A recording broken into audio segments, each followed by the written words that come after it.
मैया की, माँ सरस्वती मैया की जय। बसंत पंचमी का पावन दिन और माघ मेले की दिव्य बेला, आस्था का महासंगम, माँ गंगा के पावन तट संगम पर उमड़ा जन सैलाब।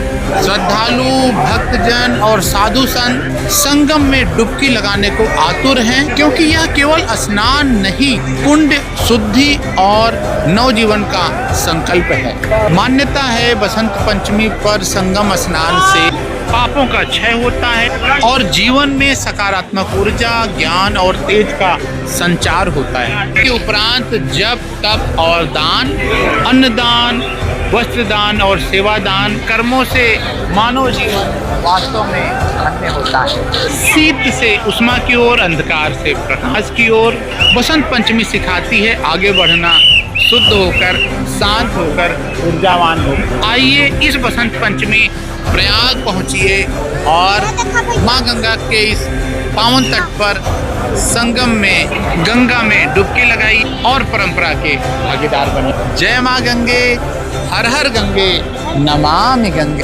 राधे राधे।